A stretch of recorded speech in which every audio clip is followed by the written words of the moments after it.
What's up, everybody? How's it going out there?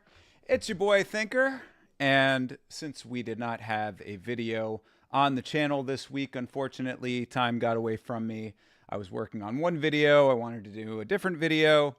Didn't work out time-wise, so I figured I would jump on now that it is Friday and do something a little bit different, slightly different. I've been hearing a lot about this MMA Guru situation. First of all, it started with the situation between him and Nina Drama and Amy Kaplan, who is a reporter.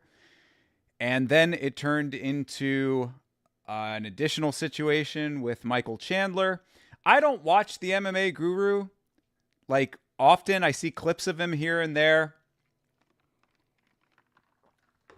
So I don't get a lot of the stuff surrounding him except from the Discord that I'm in and random other places online, Twitter, sometimes in the chat, etc., etc. So I don't really have a full-on exposure to this guy and all of the goings on with what he does. The stuff that I've seen, he's essentially an MMA shock jock is the vibe that I get. He says inflammatory and bombastic things about fighters and martial arts in general, MMA in general, I guess. And he generally, it seems like he's trying to rile people up. That seems to be the shtick. So apparently it's working now. Obviously, Nina Drama was pretty upset, and so was Michael Chandler. And then I guess also Ariel Helwani somehow got involved. So I don't know what's going on with all of this. So I figured I would jump on and try to figure out the details here. So I got a couple of links open, and we're just going to kind of feel our way through this thing. Starting off with this one from Essentially Sports, which is a little bit of an overview as to who the MMA Guru is in general. I don't know if we're going to be reading every single one of these articles in their entirety, but we'll start off and see where we get. So, who is the MMA Guru? I don't need to know about his earnings, height, and weight, or any of that kind of stuff. That does not interest me, but let's see what we got here. 307, greatly entertained fight fans with phenomenal bouts. I mean, the main event did. However, there were a few scuffles on online platforms that also turned quite a few heads. It was indeed the online battle between the famed MMA creator, the MMA Guru, and social media face for the UFC, Nina Marie Danielle. That's a good way to describe Nina Drama. She is the social media face for the organization, because that I think one thing that I did see regarding this situation was that the Guru did call Nina Drama an industry plant. And that's absolutely what she is. So I don't have any real problem with Nina Drama. I think that she's pretty funny, but you always have to keep in context that she is a paid employee of the UFC, and everything that she does is filtered through that lens. So I'm sure she has some autonomy to an extent as to who she does interviews with, as you know, like which fighters on the roster, but I doubt you're going to be seeing many interviews between her and PFL fighters or one fighters, that kind of thing. So everything within perspective when it comes to Nina. And yeah, she is the social media face of the UFC. I'd say that that's fairly accurate. I mean, there isn't any other content creator that's doing what she's doing in the MMA space with a direct connection to the UFC like she has. So, accurate to start. Needless to say, the battle garnered reactions from the big guns of the MMA promotion as well. What does that mean exactly? The big guns of the promotion. Did Dana say something? Dana did not say something about this. That would be fucking wild. No wonder the heat seemed so high on social media. All right, well, let's see what the deal is. Before we dive into the online war between the social media influencers, let's take a moment to shine some light on the MMA Guru and everything that he has accomplished in his YouTube channel, with his YouTube channel. Yeah, that would be another note. I saw very briefly just a quick clip that someone had posted on Twitter giving their opinions about this. And one thing that they said in the clip was that Nina was pretty out of touch with her response because she basically reduced the MMA Guru to some basement-dwelling broke dude. And regardless of how you feel about his content, because it's not the kind of content that resonates with me for sure, you have to respect what he's accomplished in this space. As a creator myself, obviously, I have a lot of respect for what he's been able to do, the platform that he's created, and the fan base that he's garnered. And of course, he's making a great deal of money. I mean, he's making quite a lot of money just off of donations alone. And then I'm sure that there's other stuff on top of that. So, yeah. That is something to keep in mind with all of this. But the fight fans often question about the YouTuber's personal life. I have never questioned that. I don't really care too much what he does in his personal life. I think I saw that he was at a training session with Drekus at one point. That's the extent of what I know outside of what he does on stream. And I knew that he wore a beanie a lot, and then I guess doesn't wear a beanie anymore and has a big beard. These are the things I know about the MMA Guru. The MMA Guru has made a name for himself with his YouTube content revolving around the world of mixed martial arts.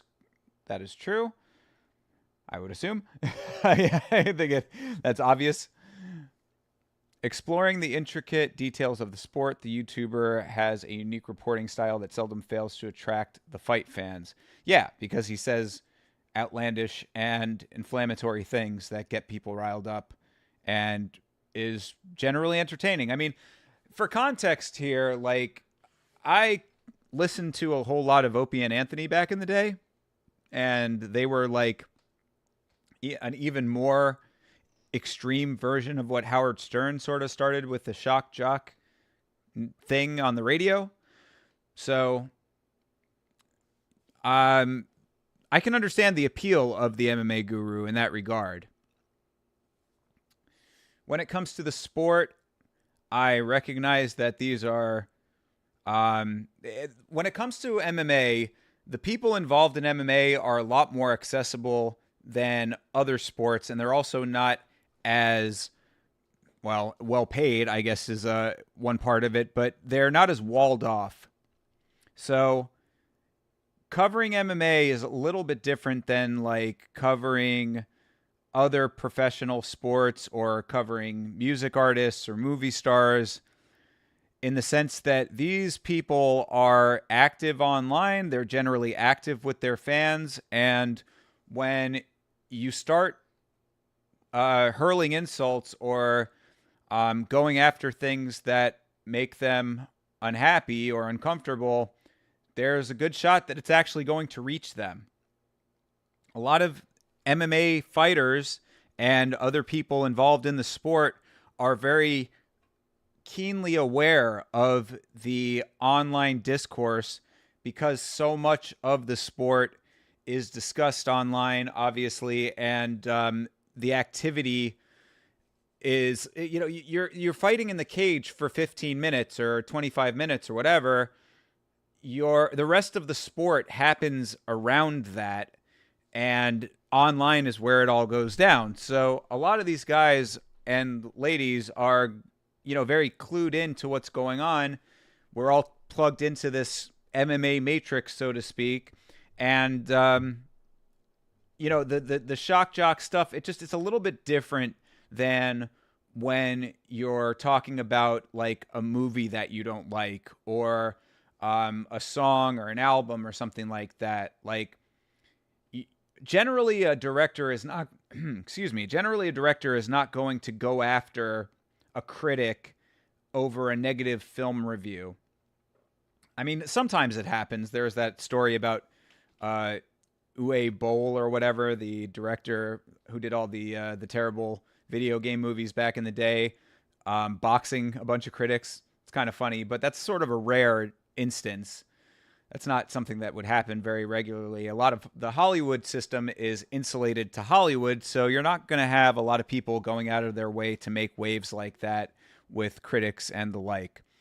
When it comes to something like MMA, where it's really this sort of, it's still very much a lot of like a wild, wild west kind of atmosphere in MMA, you're going to have more people who are actually participants in the sport, people who cover the sport, all plugged in, pretty keenly aware of what's going on online, and they're going to react a lot more strongly, I would say.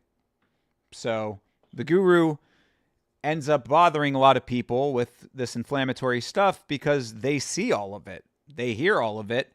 And depending on what it is, it can be, you know, to them, something that crosses the line. Does that mean that the Guru shouldn't be doing that kind of stuff? No, not at all. He should absolutely be saying whatever he wants to, but then also be prepared for the backlash.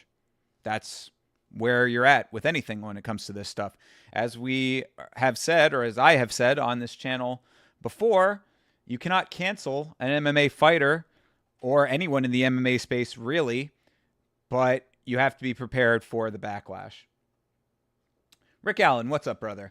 Disabled how physically? Yeah, I didn't mention that when I started reading the paragraph, but I think that at some point there was a rumor that he might have been physically disabled because all you saw of him was on stream and sitting down. But then there's pictures of him now with Drekus in that training session that I'd mentioned a little bit earlier, and he was standing up there. So I don't think that he's actually disabled. I don't know where Essentially Sports is getting all of their information for this, but we're still in the middle of going through all of it. So anyway, let's get back to it. Operating the channel out of the United Kingdom since 2017. He's been doing it since 2017. That's pretty impressive. Another thing that you have to give him some credit for. Been at it a long time.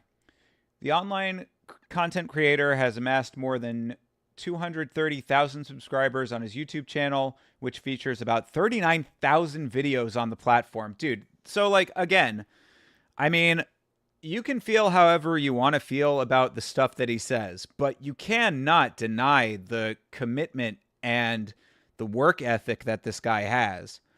I'm trying to be as fair as possible here because, like I said, I am not a fan of the content personally. I think that it's unnecessarily cruel sometimes. But then again, I mean, you could say that about Yama. So,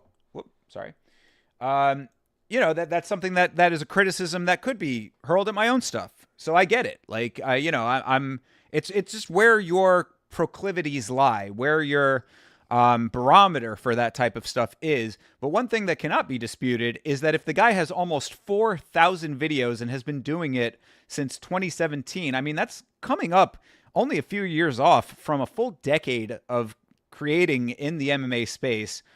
I think that that's pretty goddamn impressive and something that should be respected. With about 97.46 million views averaging in 30 days. Really? He gets almost 1 million views, or almost 100 million views.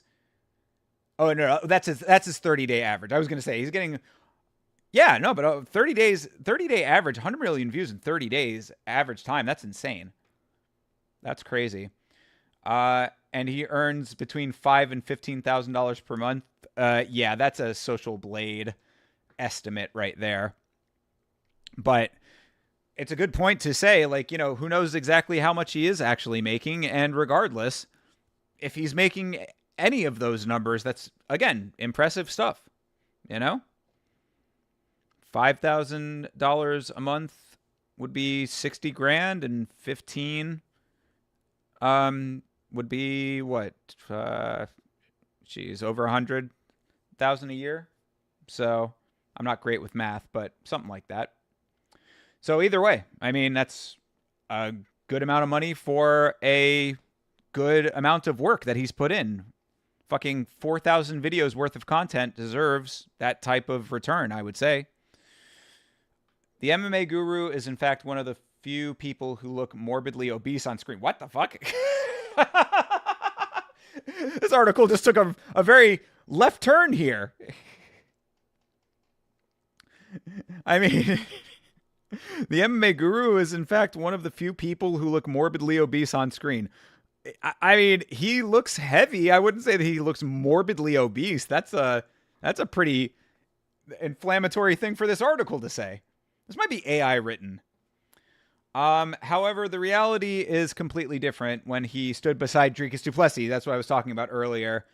During an interview back in December of 2023, the world got to know that the Britisher was definitely not disabled and short. Yes, he's not short. Yeah, instead, one can consider him a 6'3" giant. Yeah, I'd say he's very tall. He's big, bulky guy. But if 6'3" is accurate, then yeah, it all makes sense.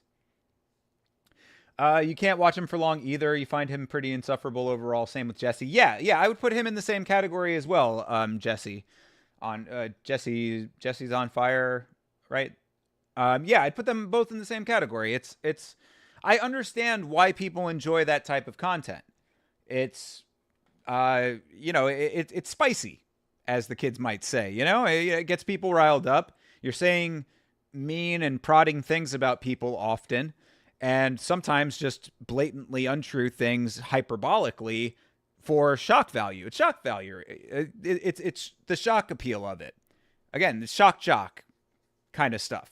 Like, you know, the Opie and Anthony's and Howard Stern's before him, he's that for the MMA space. I'd say that Jesse is somewhat like that. And also Uncle Chael is somewhat like that too, Chael Sonnen. You know, I think that Chael is a little bit different because he doesn't necessarily go out of his way to be cruel with what he says, but it's just shades of the same kind of palette, you know? So if you again, I don't really think that there's too much wrong with them doing that. It's just they have to be prepared for people to not appreciate that, especially when they're the subject of the discussion. Why don't you challenge MMA Guru to a fight? If he will pay you to fly to the UK, you can stream the fight there.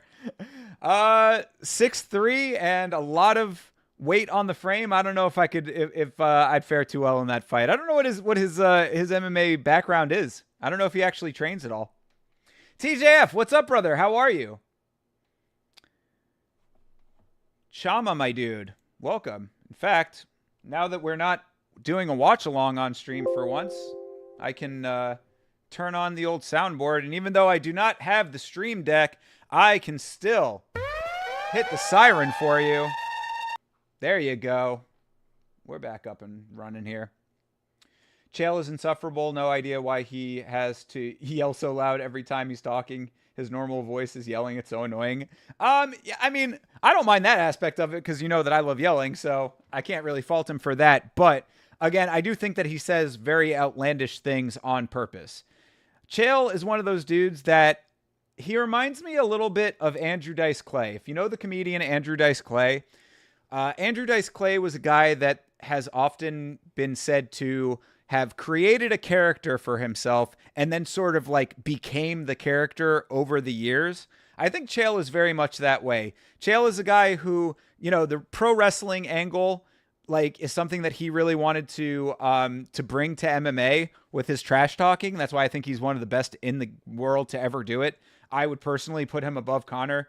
Like, for me personally, I can understand why people put Conor above him, but as far as trash talking goes, Chael is always going to be my favorite, just because I think he's the best at it. But it comes from a pro wrestling background. I think that over the years, he sort of like adopted that as his real life personality. So, you know, I think that that's just kind of how it all boils down. But I can understand not liking that aspect of him. Chael is undefeated, so it's okay. Hey, 39 wins, no defeats, 39 knockouts, 39 submissions, my guy. You're simply proving your point because Dice Clay is also insufferable and annoying. They teach their own. I love Dice. Should have worn my Dice shirt. Dice was great live. I saw him live a couple years ago. All right, so anyway, let's get back to this here. While not much is known about his real name or his personal life, that's a good point right there too. That was another part of that clip that I had seen on Twitter that this other commentator was making. He's been in this space since 2017, he's averaging whatever they said, 100 million views a month. And his real name is not even known, So, I mean, like, obviously he's been really dedicated to keeping himself fully within the MMA space alone, like, with letting his content be the driving force of his stuff. He lets his content do the talking as far as what people know about him. He himself he doesn't need to be the star as much as like his act needs to be the star, if that makes sense. So I give him some credit for that too. The MMA Guru is well known for his blunt commentary, of course. As a reason of this, yeah, this is definitely AI generated. As a reason of this, he often finds himself in the middle of rumor mills and controversies. Multiple rumor mills. One such controversy got him in a beef with Nina Marie Danielle. All right, yes, so we know about this stuff with Nina. I mean, we don't know about it. We're going to get to it right now. We're going to get to the stuff with Nina. I'm actually going to not read it from this article, though, because this article is AI generated, and I have another article here that will hopefully is actually written by a human being, and this is all about that. So we'll get into that in just a second here. Chael's storytelling is pretty good, though. Yeah, absolutely it is. Yeah, Chael's storytelling is good, and he's emotive. You know what I mean? Again, it's the passion. It's the passion that you want. That's why I do Yama the way that I do that. It's like, because I really do get that fucking fired up. People think that it's like a full-on character. I mean, it's an exaggerated version of how I feel about the sport, but you see how I can get animated on the podcast and stuff too. So it's like, I started the channel like to channel that energy into something. And I think that Chael did the right thing by going into content creation himself. Because he was always so great as a talker that obviously his strength is there, and utilizing that skill set, it makes perfect sense. That's why he's got his TV show with DC and has been very successful even when he hasn't been the greatest inside of the cage. Even though, of course, he is undefeated. He has never lost a round. I feel like he grew up, I feel like he grew an ego because he realized how big his influence is. Oh, you're talking about the Guru? Probably. I mean, I think that that's kind of to be expected to an extent, but at the same time, the character was always still sort of in the same basic place, unless you've been watching him for way, way longer than I've been aware of his stuff. Like, I don't know how he was when he first started out. That would actually be an interesting thing to do. Let's do that real quick. This will be a good exercise here too. Let's take a quick look and see what the MMA Guru, what his early content was like.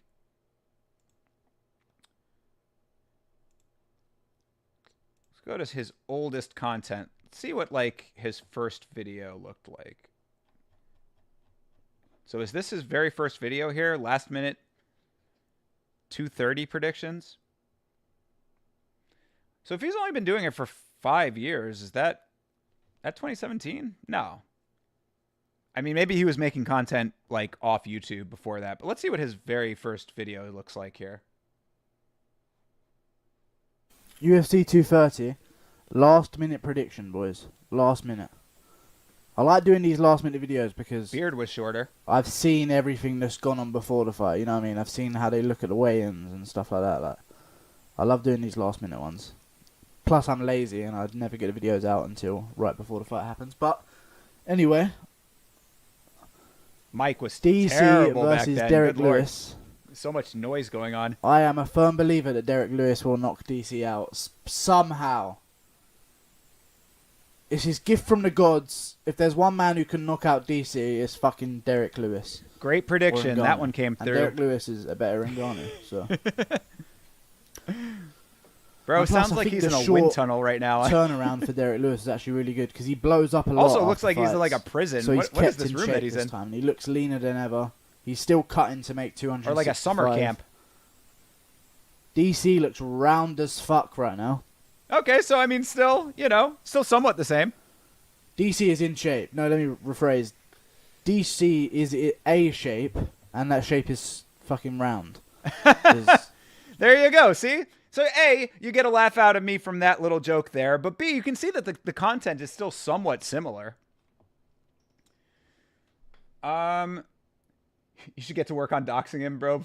Get 4chan on it. Yeah, not my personal army, bro.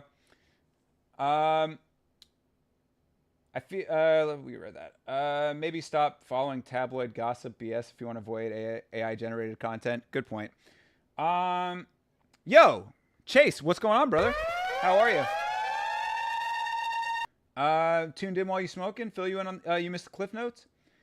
Yeah, so basically we've caught up to we've just gone over a basic overview of who the MMA Guru is, and we've gotten up to the point of the Nina drama stuff. Basically just saying that this dude is known for his somewhat bombastic style of content delivery. And I wanted to go back and see if he's always been that way. And you can see even here, I mean, it's still in that same realm. I don't know why it sounds like he's recording this outside with the amount of noise that he has going on, but still with the kind of somewhat biting, some would say mean-spirited style that he has now, and also accurate with his predictions. Derek Lewis is a better Francis. Please tell me you caught the yeah. This was right after they fought, I would assume, right? 230 would have been about that time. So, yeah. So that Derek and Francis probably just fought, and he's probably going off of that fight with the prediction. So Lewis did beat Ngannou. You're not wrong, right? Smoking is bad for you. Don't do it. So anyway, I mean, we don't really need to go through too much of his stuff, but that's the style that he has even back then. I mean, and you can see a lot of this is the same. I also appreciate from, the marketing side of my brain that he had a brand even back then. He's always had this font, it looks like, right? Because, yeah, I mean, you see he's got the same font. He's pretty well established the look of his content. And it's a little bit better now as far as, like, you look at the thumbnails, they're all pretty well the same. But, they start getting a little bit more varied over time. And he's had a good amount of consistency in that. So, from a branding and marketing perspective, you know, I mean, like, consistency is key often with that kind of stuff. You pick something that you want to establish a brand on and you run with that. So on those metrics, he's pretty spot on. I would give him credit for all of that. So let's go over to the drama between MMA Guru and Nina Marie Danielle, aka Nina Drama. The controversy between the two of them. So this article is from Middle Easy and is titled Nina Marie Danielle rips MMA Guru in brutal response following body shaming incident involving female MMA journalist. Of course, I know that journalist is Amy Kaplan, who I already was aware of for two reasons. One, because I have come across some of her reporting in the past. Well, three reasons then. One, I've come across some of her reporting in the past. Two, she is often a person that is highlighted on the on UFC broadcasts in the Twitter box that they put up on screen. You know, she'll give her opinions about the fights as they're happening, and UFC will often highlight what she is saying. And then three, and she never revealed who this person was, but there was at some point a fighter. Actually, she might have. Hold on a second. Hold on.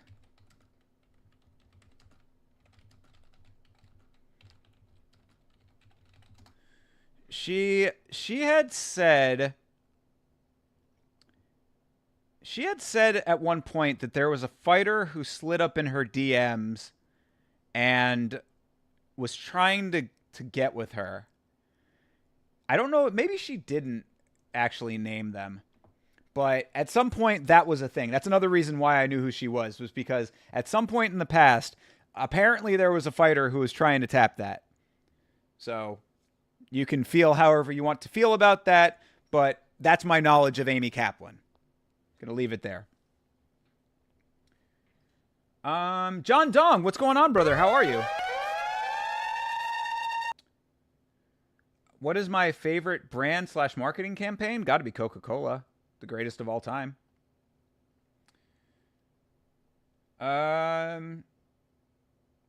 Okay, more stock talk. All right, I'll let you guys chat about that. Anyway, let's get back to this. Nina Marie Danielle engaged in an online war with the MMA Guru following a body-shaming post. The two MMA media members are likely to continue trading shots on social media. I'm doing good, bro. Glad to be here. Glad you're here. 99% of fighters would tap Nina. She's pretty hot. Yeah, I mean, yeah, Nina is a different story. I'm talking about Amy Kaplan. Just for research purposes, show you who Amy Kaplan is.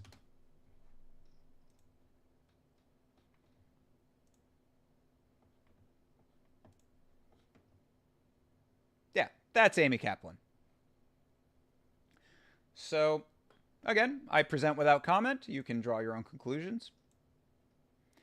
But she's been doing it for quite some time herself. So, Amy Kaplan is a known and established reporter and media figure in this sport as well.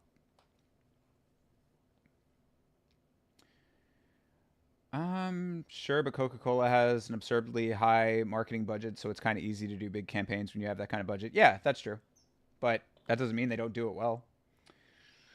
Beeb, what's going on, brother? How are you? What's the Guru up to now? Well, we're getting to the bottom of it right here on the stream together, so let's keep moving along. Nina Marie Danielle has hit out at controversial YouTuber MMA Guru once again after already having a verbal altercation over the body-shaming incident involving female MMA journalist Amy Kaplan. Okay, so she said something else? That's what I had asked in the Discord at one point, like, if she had said more afterwards.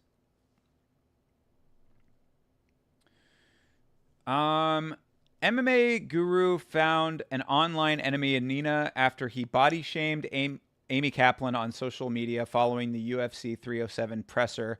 His post struck Nina as offensive, as it evidently suggests to poke fun at Kaplan's physique. She then stood up for Kaplan and blasted MMA Guru. Check out Nina's response to MMA Guru below. Okay, so this is the inciting incident here. Guru's post says, honestly, so disrespectful of the UFC cameraman at the UFC 307 press conference to be like, nah, guys, you got to see this in the middle of her question. Honestly, pathetic behavior and not funny. Hashtag UFC 307. Okay, so apparently the implication here is that the camera person started in as a tight shot on Kaplan and then zoomed out to expose her body, and this is a body shaming tweet is what they're trying to say here. Now, I mean, okay, is this a body shaming tweet? Yeah, kinda. I mean, but is body shaming the worst thing in the world?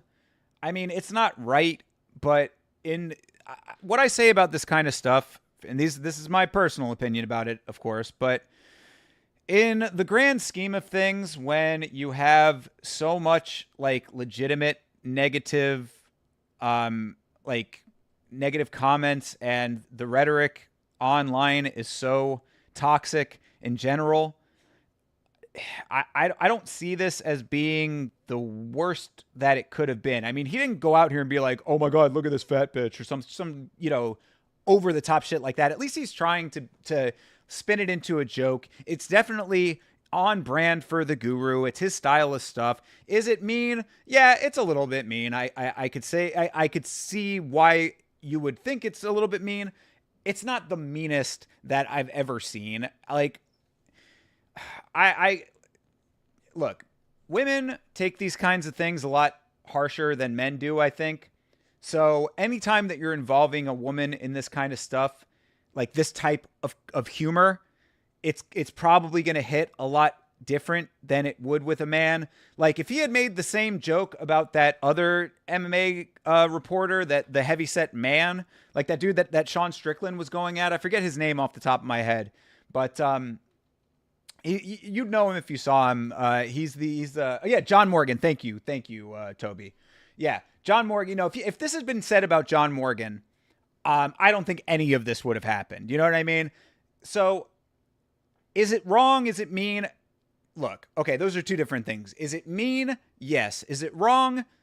No, but at the same time, you have to be aware that you are hurting people's feelings by saying shit like that. So, some people are going to be more sensitive than others, and you have to be ready for this kind of a backlash. Well, apparently Nina Drama was also hurt by this sentiment here. So this is Nina's full response here. I'll catch up with you guys after I read this.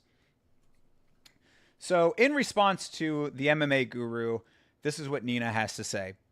I've been keeping my mouth shut about this clout-chasing vermin since I started in the UFC, and he hasn't been able to keep my name out of his mouth, crying about me like a little bitch on the internet.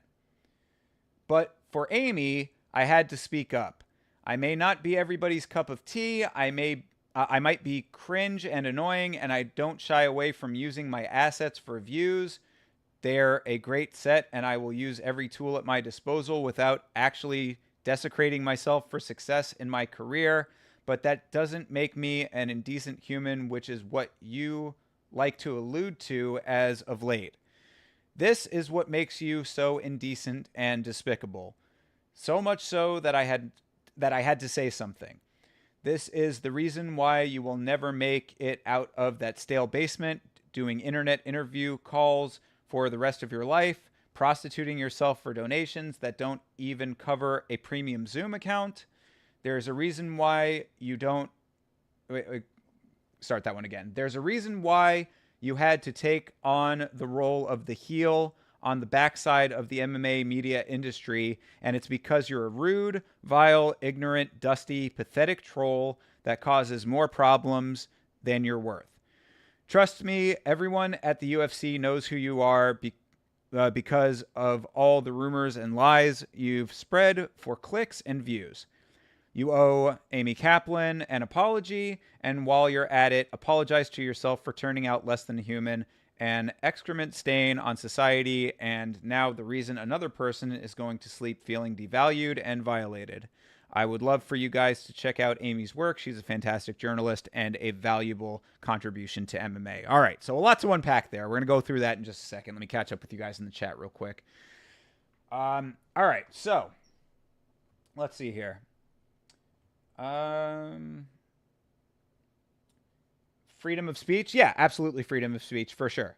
Freedom of speech, but that does not preclude consequences. You know what I mean? That's what you always... The freedom of speech always comes with the responsibility to take on the consequences of your speech. Because you can say anything. Even, you know, like, you are thankfully still in this country, you are still able to say whatever you want, you know, as long as it doesn't incite violence, basically. But that does not preclude the backlash that you will receive. I think that we are very blessed in this country to still have that freedom of speech, and it's something that I take very, very seriously. I'm not much of a social crusader, as it were, but there are a few things that I do take very seriously as far as political issues go is freedom of speech. That's probably the most important one that I can think of for me personally. Facts, I agree. Absolutely. Nina should shut the fuck up, and Guru needs to catch the fade. Yo, okay, that's a little much. See, that might be inciting violence. We can't have that. I'm kidding. Don't worry about ranking a higher dude who just lost. Oh, you're talking about the ranking stuff. We'll talk about that in a little bit later.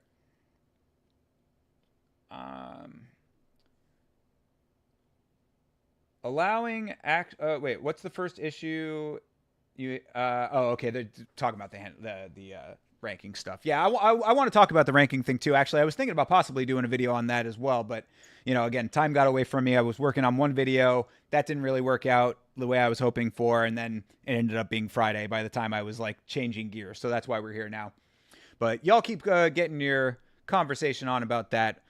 Let's unpack this Nina drama statement here, piece by piece. So she's been keeping her mouth shut since she's been with the UFC. I mean, I appreciate that she's open about the fact that she is like employed by the UFC. She says, I may not be everybody's cup of tea. Fair. I do know that there are people who don't like Nina. I am not amongst those people. I think she's fine. I think she's actually pretty funny. And I don't see her as a net negative for the sport. So aside from being a mouthpiece for the organization, I have really no problem with Nina drama. I might be cringe and annoying and don't shy away from using my assets for views. Okay, I mean, that point right there is somewhat disputable because Nina did use her assets for views. She used her assets for views quite a lot before she got into the MMA space. Nina was a Playboy Playmate of the Year. I will not bring those pictures up on the stream, but if you do a little Googling, I'm sure you can find what I'm talking about. Nina drama made, I'm sure, a lot of connections with her time at Playboy. Her time modeling for Playboy. I don't know if she was an actual employee, but, contracted with Playboy, whatever their agreement was. So to say that she's using her assets without desecrating herself for success, I mean, I would agree with that because I don't personally think that nude modeling is necessarily self-desecration. I'm sure that other people have other opinions about that. Of course, I'm sure that there's a broad spectrum of opinions when it comes to nude modeling specifically. What I had said, if you go back and watch the video that I did about Nina drama and Tom Aspinall, I had said that Nina was doing tasteful tits and ass pics basically before OnlyFans was even a thing. So you could say that it would be somewhat akin to nowadays, because I think that OnlyFans has wiped Playboy and the like off the face of the planet. That on top of the magazine industry, of course, dying out and all that kind of stuff. Nina Drama was basically a proto OnlyFans model to an extent. And of course, on OnlyFans, there are varying degrees of content as well. Obviously, she was not doing hardcore pornographic, sex scenes and things like that. But there are women on OnlyFans who just do softcore, nude modeling and stuff like that. So to say that the MMA Guru is out here prostituting himself and she wasn't is pretty hypocritical, I would say. But she's not saying that is necessarily why he's despicable and indecent, as she puts it. She's saying that it's because of this type of rhetoric, this type of commentary that he's doing on Amy Kaplan. So, okay, I guess. Somewhat hypocritical. I don't think that this is the best thought out response to what he said. Like, because I think that Nina is actually a pretty smart woman, overall. Like, she doesn't come off as a ditzy dumbbell type. I think that she's actually a pretty savvy, smart woman. She gets a lot of negativity online, because she is attractive and she's married. So, the amount of clowning and hatred that her husband gets, I'm sure, is immeasurable. She's actually, I kind of thought that she had a very thoughtful response to somebody talking about her husband being a cuck and that kind of stuff. She played that very well. So I do think she's pretty intelligent. I think she's a smart woman. I just don't think that this was the best thought out response that she could have given to this. Catching back up here. She does good interviews, but this interaction with Guru, this interaction is Guru W. We'll get into his side of it here in a minute. Honestly, if the fat lady didn't want comments about her, she shouldn't have asked a question, same way as John Morgan gets picked on by Colby. I don't see anyone sticking up for him. And nah, Beeb, I can't really fuck with that one, my guy. Heavy people should not have to be relegated to the sidelines. There's a common level of human decency that you should be showing to your fellow man and woman in just as a regular way of conducting yourself. But again, the internet is going to be the internet. That's you always have to keep that in mind in general. Like, especially in MMA. So I was saying at the start of the stream, MMA is the Wild West still when it comes to this kind of stuff. You can say and do whatever you want in this sport. It's one of the last bastions where you really do have an unlimited amount of bandwidth to be your own person. So if you operate within this space, I'm a small channel. This is a tiny channel compared to the Guru and to any other channel on YouTube. I'm tiny. I get fucking shit that I'm like, God damn, I can't believe people are fucking that mean, so you have to just be ready for that. Like, I went into content creation knowing full well that you're going to get that kind of shit all the fucking time. So if you're in content creation, that's one thing. If you're in content creation and in the MMA space, that's a whole nother ball of wax. And Amy Kaplan willingly going into covering MMA as a woman who, in theory at least, I don't know what her training is like or whatever, but, a woman who doesn't participate in the sport, in theory at least, or, is not a professional fighter, like, you got to know that you're in a Shark Tank over here. So anyway, so yeah, I can't really side with that kind of thinking from the homie Beeb, but regardless, you have to be prepared for the negativity because that's just the internet. That is what you get online anywhere that you go. I mean, I had heard somebody talking about how they were part of, I knew a person who does crochet, with the yarn and shit, making bags and whatever, like crochet. She was saying that the crochet TikTok is very toxic. It's like, what the fuck? You can't even knit without people fucking getting crazy with each other. Um, I also remember a video from a pretty well-known fighter. Forget his name. He said he doesn't want a union because he wanted to be able to negotiate what he got. Oh, you're talking about the about fighter pay and stuff like that? Yeah, whole different story with that kind of stuff. All right. So anyway, let's get back to this statement here. This is the reason why you will never make it out of that stale basement doing internet interview calls for the rest of your life, prostituting yourself for donations that don't even cover a premium Zoom account. Yeah, that is a very, very, very short-sighted assessment of what the MMA is doing and what he has accomplished. I mean, that dude is definitely banking. He's doing just fine as far as money goes. And B, to say what he's doing is prostituting himself, that's honestly, I take a little bit of an offense to that, because he's a content creator in the MMA space. Like, if what the Guru is doing is prostitution, then I'm a prostitute. Then fucking like any other person who's sitting in front of a microphone streaming about the state of the sport and what's going on in it is to an extent a prostitute in that logic.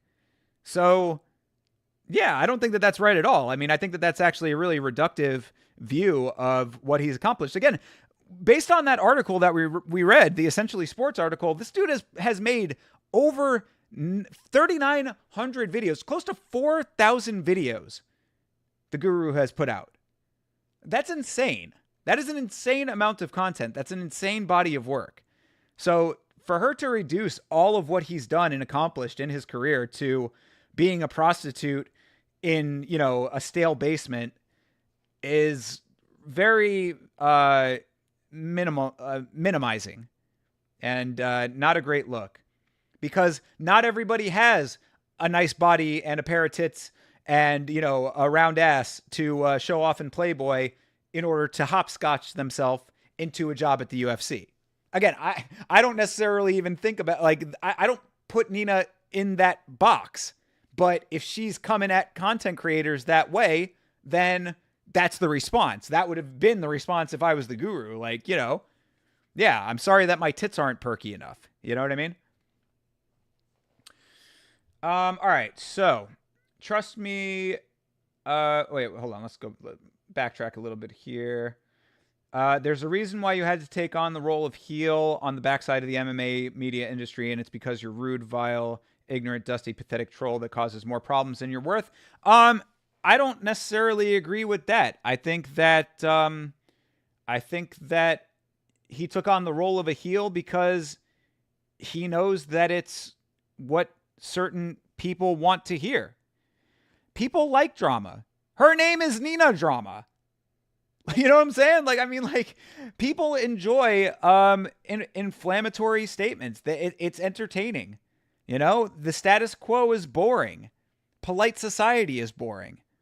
Again, I understand all of that. Like, I mean, I keep going back to it, but like Opie and Anthony back in the day, I used to listen to a lot of Opie and Anthony, huge fan of Opie and Anthony and all of the comedians that came out of that. I mean, Bill Burr, Patrice O'Neal, the greatest of all time, fucking rest in peace to the GOAT. Fucking Stanhope, Rogan was on there back in the day. Fucking Jim Jeffries before he turned left, and even early Amy Schumer before she became what she would end up becoming. Like they were all beasts back then. Fucking Louis C.K. Like all these great comedians came out of the O&A sphere, and got a lot of popularity off of that, and like they were shocking. It's shocking. It's shock jockery. That's what the MMA Guru is. He's a shock jock in the MMA space. So to say that he had to play the heel, or was forced into that role because he's rude and vile and ignorant, blah blah blah blah blah. No, I mean, he knows what people, he knows the type of content that people enjoy, and he's exploiting it. And there's probably a portion of him who enjoys it himself. Of course, I mean, I'm sure that these are. I'm sure, like, I look at his character the same way as my deal with Yama. It's not, it's a little bit character based, but at the same time, it's very much just an exaggerated version of what you actually feel. So he probably is a little bit of an asshole, you know. He probably does need a little bit of a a check in the mouth, but it's working for him, and obviously people want to hear it. His eyes definitely lit up when she said, "Trust me, everyone in the UFC knows who you are." Yeah, for real. She kind of ate her own lunch on that one, like he was like, "Oh, really? Everyone in the UFC knows who he is?" I mean, I don't think that it doesn't surprise me at all that everybody in the UFC knows who he is. Like, I mean, he is probably the biggest creator in the MMA space. So how could they not? I think it's just crazy that just now he's starting to finally get talked about by all these people because he is that big. And it finally has gotten him to a point where, he's now breaking through to like the actual players in the game.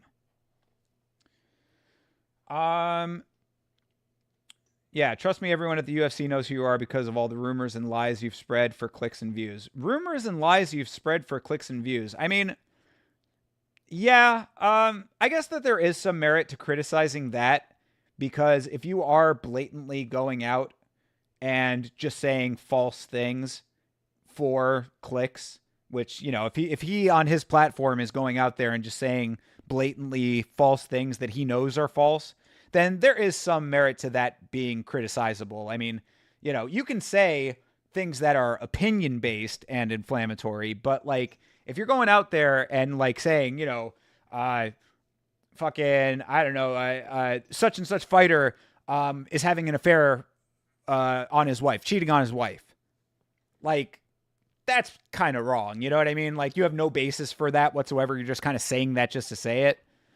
I don't know if I can fuck with that necessarily.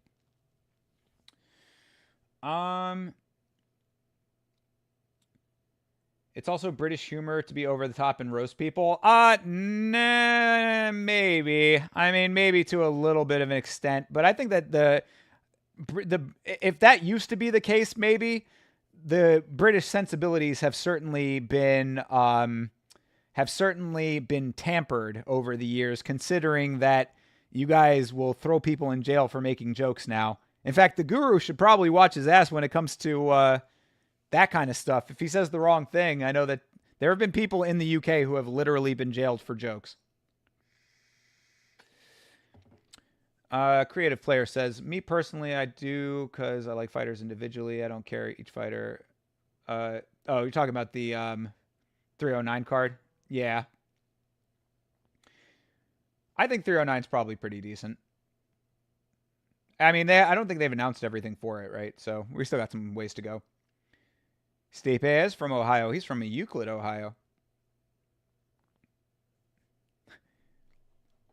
Before Keir Starmer. That's your prime minister now, right? Yeah. I mean, it was going on before that person, though, right?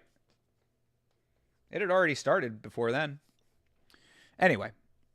You owe Amy Kaplan an apology, and while you're at it, apologize to yourself for turning out less than human, an excrement stain on society, and now the reason another person is going to sleep feeling devalued and violated. No, I don't think that he does owe Amy Kaplan an apology if he doesn't want to. You said what you said, and I mean, again, I don't even really think that it was that bad. I mean, like, that it even really truly warrants an apology. But either way, if you don't want to apologize, I mean, like, even after knowing that it hurt her feelings, I believe that Kaplan had said something about this too. After knowing that, you're not obligated to apologize to her. I don't know if she deleted her tweets, but just wanted to see what. Okay, so here she had said something about Ariel just up there a little minute ago. She tweets a lot. Holy fuck. All right, we might not be able to find it because I know that she had said something about it. She had said something like, this is why I don't show my body or whatever. All right, so anyway, that was Nina's statement. See what the rest of this article has to say here. Pretty sure Guru started a rumor about a love triangle with John Shevchenko and Holly. Did he start that rumor? I mean, that was like kind of just one of those ones that I thought was just sort of out there in the internet, like just forever. Because I had heard that for years as well. But I don't know if he actually was the one that started it. Oh, she commented under that post? Okay, got you. Let's see. Okay, so Kaplan responding to Nina's post says, "You have always been beyond supportive of me, and I cannot even put into words how this makes me feel. You have really helped me even before this, and I could never explain how this post makes me feel. I appreciate you." Okay. He basically said the same thing twice. But that's not the one that I was thinking about. I mean, she might have responded to his post. Let me see if that's what happened here. Did she respond to this directly?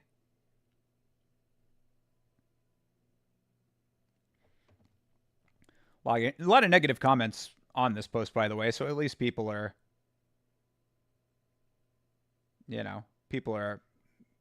understanding of the situation there. Ha!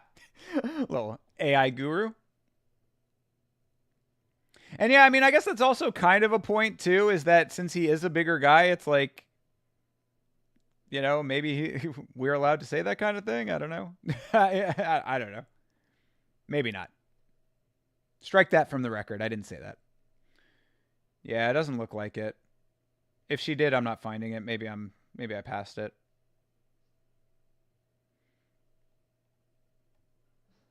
Anyway. So let's go back to the article here. Nina followed up with another one. Oh, okay, so she did respond with something else. In a follow-up post, Nina upped the ante by posting another reply to the MMA Guru. As expected, the UFC content creator did not mince words and ruthlessly insulted MMA Guru once again. A special message to my biggest fan, lol. This was fun, but let's not forget who the real prostitute is. Oh, she's doubling down on the prostitution thing. Bad look, Nina. You beg for your donations. I get big boy checks. Yeah, okay. Yeah, Nina is not winning with this shit. You saw the effect of me mentioning you. You get it now. Lastly, the biggest difference between you and me is, what is she saying here? My pussy is between my legs and yours, and you use yours to speak. Okay. Oh God, this 3 minutes of this shit. All right, we'll watch this in a second here. Why do you love this tabloid gossip so much? It's junior high school level stuff. 'Cause it's the MMA commentary space, and I'm a part of it. So this is what I cover, bro. I don't know. It's entertaining. Yeah, 9.2 million views. Again, it's like I don't mean to keep harping on this, but she catapulted herself into this level of fame starting off as a nude model. She did not just randomly start doing comedy. Like, she wasn't like a stand-up comic and then all of a sudden, worked the clubs and made her way into the space that way. Like, she was a Playboy model, Playmate of the Year, and then piggybacked that into this job. So, like, her going this route of, you're a prostitute, yada, yada, like, it's, I don't know. I just think it's a very, very bad look on her part, and very, again, not fully understanding what she's commenting on. Great for the Guru. I don't really even think that the Guru needed, like, this exposure. Like, I think that most people who follow the sport, like, closely, I mean, maybe it got him out to some more casual fans, maybe, you know, people who like know her and like just follow her casually because they're like casual fans and they just, you know, like her content, or for whatever reason think she's pretty. You know, she's just the only person making MMA related content that she knows, or maybe they saw an interview with a fighter that they know and then they follow her off of that. Like, it might have gotten the content out to a couple of people that way, but like, I don't think that the Guru really needed to like get fame off of her. I think he was already pretty decently established, but let's take a look and see what she has to say here. Oh, okay. Okay. This video is for you know who. Okay.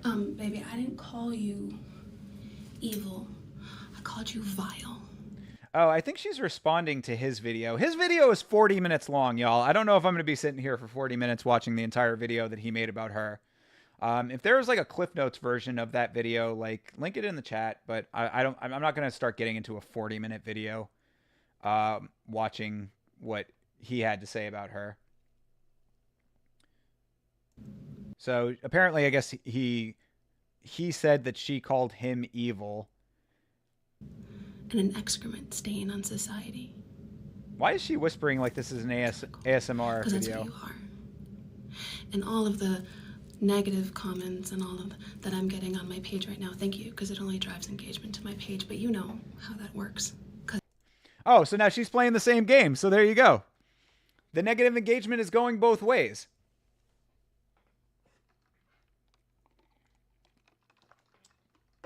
So, I mean, merits, you know? There's your merit right there. They're helping each other with this. Because that's your whole MO, isn't it? And that's your target audience. Negative, angsty, teenage boys. Negative, angsty teenage boys. Again, very reductive. And really now you're going after his fan base instead of him, which is not a great look in the slightest, because like the people who watch him could also watch you, and you're making them choose sides now. And when you diss them like that, you're potentially driving them to his side. Nina is just like taking L's left and right in this one, sadly.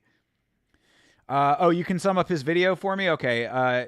His video can be summed up as: you laughed at Sean Strickland body shaming women, and you said you love John Jones multiple times. Yeah, so that we're going to talk about the Michael Chandler thing here in a couple minutes. But that seems to be Guru's go-to, is to just default to anyone who interacts with John Jones being, you know, like that's the one thing that he can latch on to as like the gotcha, which is not a great look for him because, like I said, we'll talk about it in a minute, but what I say to that is that in this space, and especially as like Nina being an employee of the UFC, like you have interacting with John Jones just kind of comes with the territory.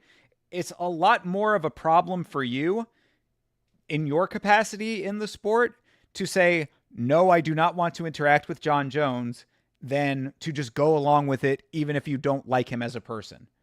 So that's what I would say to like Michael Chandler being seen photographed with him or whatever.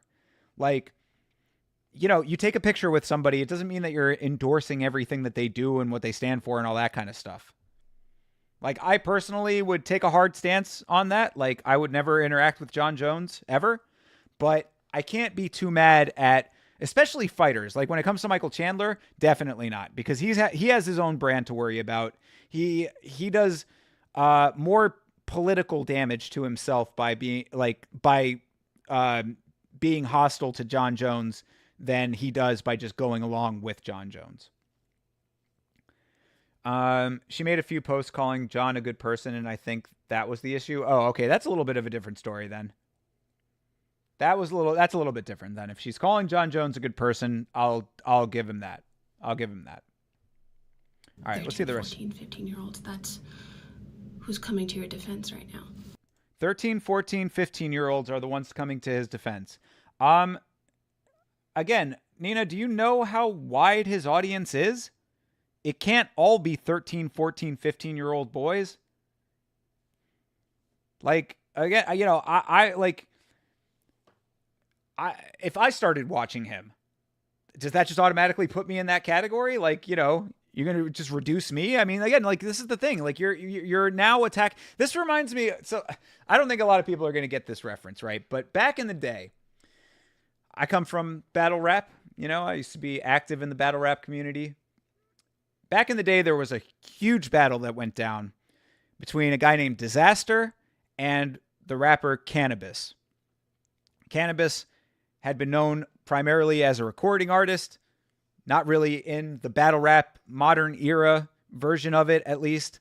And so he was coming into this arena that he really had no major experience in. Disaster on the other side of that equation, one of the most established battle rappers ever to do it. And at one point in the battle, Cannabis started attacking Disaster's fans. And the crowd audibly hushed, because even though they're trying to support Cannabis, the entire crowd was also fans of Disaster. So in this war of words that's going on right now, same situation. I mean, not exact same situation, but like, you know, the point is that there's overlap. There's overlap there, and you're alienating people that wouldn't otherwise be alienated. So bad move on that front for Nina. Cannabis, as Eminem would say. All right, we won't go into too much on that, because if you go back and watch that battle, Cannabis did not fare too well. It turned into kind of a spectacle. In fact, it was one of the larger spectacles of battle rap of all time, I would say, honestly. It's definitely up there. It's certainly up there with Math Hoffa punching people and then Disaster punching Math Hoffa. Anyway, I digress about battle rap. That's your demographic, babe. That's not my demographic. My demographic is grown men. Your demographic is grown men? How do you quantify that? How are you where's the proof in that? I mean, and why is your demographic grown men? If it is true. Of course it's probably true, mostly. And also, do you really think that 13, 14, 15-year-old boys aren't fucking pulling their pud to you? Oh my God, Nina is so off base with this shit. I'm glad that I found this, because I didn't see this one. I had asked if she had come out with a second response. I hadn't seen this one, but good Lord, this is just L after L. Analytics are there. You can always check them. Oh, the analytics are there. Okay. The analytics are there. The analytics are where she's getting that information from. All right. That's 100% accurate and not at all reductive. And again, even if it is 100% true, even if it's true as fuck that it's only grown men, why, Nina? Why are all of those men watching your content? Could it have something to do with your attractiveness? Could that be a part of it? I mean, she would say that it's only a part of it. Well, okay, so it is only a part of it. If it's only a part of it, how much is it on the part of the fighters that you're interviewing? How many people are watching just Nina drama videos that don't have fighters in them? I want to see those analytics. Grown men who don't come for women for being successful, but value and appreciate them. That's my demographic. But you wouldn't know anything about that. Again, how do you know that? I don't, oh my God, I don't, like, she is making such baseless claims here. How do you know whether or not your fan base is misogynistic? How do you know that not every man in your audience is just sitting there with their dick out, just fucking jerking it and then turning off the screen? Oh my God, this is just, it's L after L right now. But listen, I know you like to talk about me, and I could see it in your face how happy you were when I mentioned you for the first time in the last 2 years, and you just couldn't keep my name out of your mouth. And I'm sure you've seen my pictures that are all over the internet. It was a beautiful pictorial. I'm on skateboards and covers and sweatshirts, and I'm on billboards all over the world and commercials. And because I was a model for 12 years, and Playboy was one of the many jobs I did, but it was also one of the most beautiful. I mean, the spread's great. If you haven't checked it out, anyone who's looking, you should. Yeah, I mean, that's fine. It's fine that you're proud of your work with Playboy. But that, like, none of that is equating to the rest of the story here. Like, I don't, it's just not adding up. Like, the way you're approaching this is wrong, Nina. That's the problem. You should. 18 over. right? My demographic, they're men though, so I don't have to talk to them like that. But I digress. Okay. You know, if you do want, I can send you a copy. They did sell out pretty quick, considering it was one of the best covers in Playboy history. I can give you that gift you want. What is the point of Lastly, this? Yeah. before I forget, you are a literal prostitute. You get on your knees and you beg for $5 all the time. Don't be shy. We see you do it. Does he do that though? Like, is he literally like? She's saying he literally begs. Like, is he on his stream?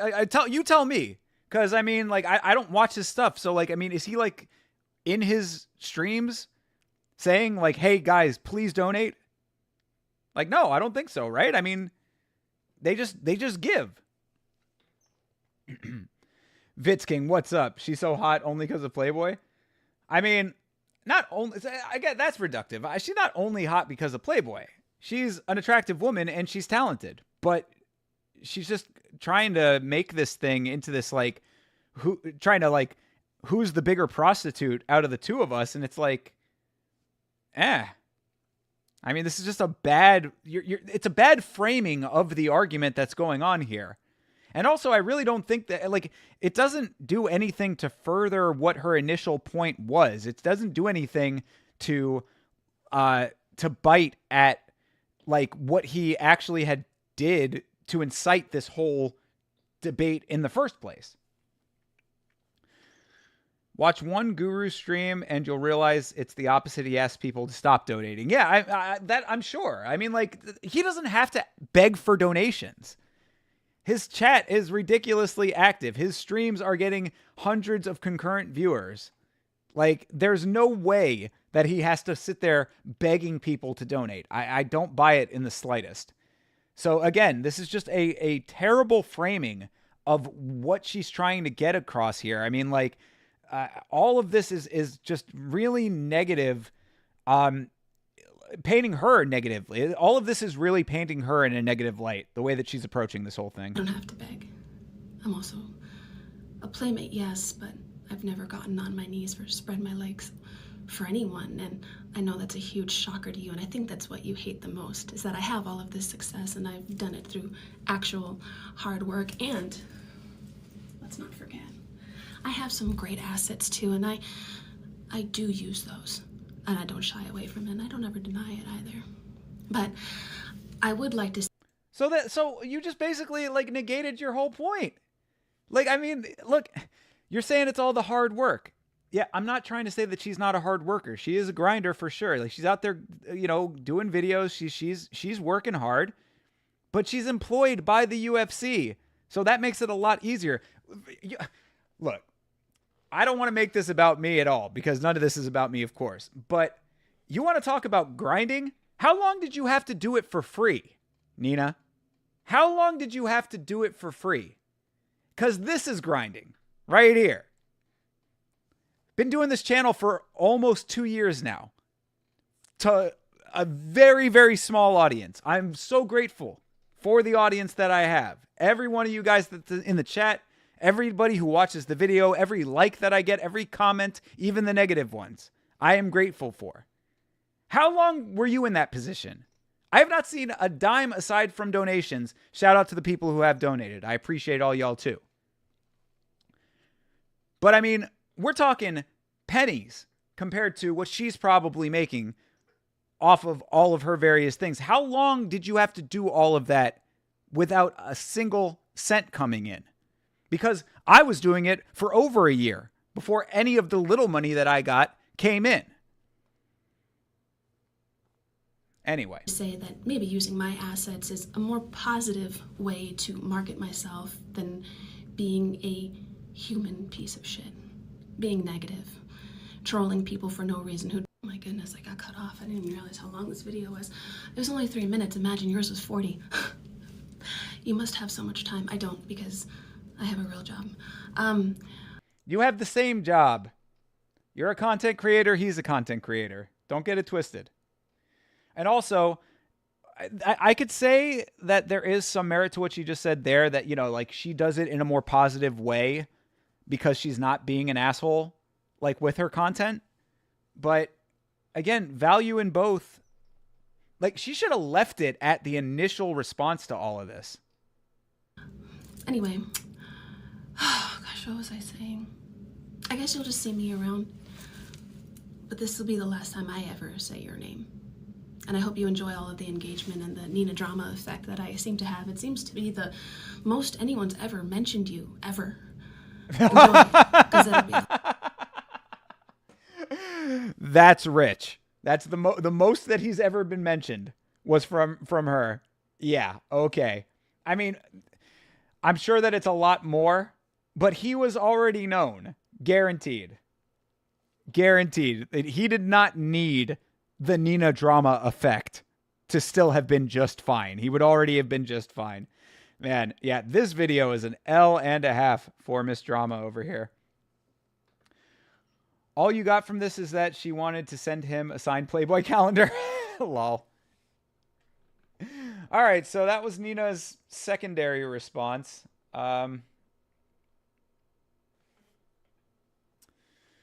Shortly after Nina's post, MMA Guru clapped back with what appears to be a screenshot of proof that he is making quite some money, and even more than Nina. I don't know if he's making more than Nina. Probably not, but maybe. Let's see what he says here. First of all, I ain't watching all that. Who is the real prostitute? Who the real prostitute is? You sure you want to go down that road? Beg for donos, you get big boy checks. This is our revenue on ad revenue alone, and I am only bigger now. I beg for donos to stop. Jeez, fatty, wow. Mr. Beast created a website, View Stats, where you can see views, subs, and revenue estimates. Using figures from that site, here are the revenue estimates for the last 28 days of a few combat sports related YouTube channels. Oh, okay. So Power Slap between 10,000 and 31,000. Guru between 9,000 and 25,000. Wow, in 30 days. Yeah, dude's banking. So yeah, Guru doing better than Chael, ESPN MMA, Bisping, and Nina by a long shot. Yeah, so okay. I mean, that's off of just like stuff that's measurable through metrics online. I don't think that she's getting a salary from the UFC. So I'm sure that she's getting paid a lot more than what that shows there. That's just AdSense stuff. You know, yeah, he said that in there. It's ad revenue alone. So, yeah, I don't think that he's making more than Nina, but at the same time, they're both doing fine. So it's a dumb argument. Guru then revealing a post of Kaplan about John Jones' domestic violence issues. Bones replied and called her disgusting and a witch. Guru used Jones's response against Nina, who recently reveals how grateful she is to Bones, and she looks up to the UFC heavyweight champ. Ooh, yeah, that's pretty damning. John Jones saying the same woman I made a fat joke about looks like a witch. So Nina Drama, what do you think of this? How dare John Jones disrespect your friend, right? No way you'll morally do an interview with him like you're told for UFC 309 Fight Week, right? I'll leave off that last part. Let's see here. So you are showing your girls how men treat women. They will learn to accept abuse because it's normal to them. Disgusting. Kaplan, pretty factual with that. I love how people are imagining the worst possible situation. Yeah, this is what John Jones said. And John Jones replies to this. First of all, you literally look like a witch. Second of all, keep my girls out of your mouth. You have no clue what's normal to them. You're disgusting over there judging someone else. Fuck off. Bones is a fucking idiot, as always. He is a terrible human being, scum of the earth. One of the absolute worst people I can think of. And aside from people like Joe San and, some other people in the sport who have committed murder and things like that. Aside from murder and the R word, he is one of the worst people in this sport. So that is a terrible interaction, but yeah, I guess so Nina, I guess she's saying, or he's saying that Nina had, Sean Strickland trolls Nina for sharing life-changing 10 minutes she had with Jon Jones. Yeah, this is not good for Nina either.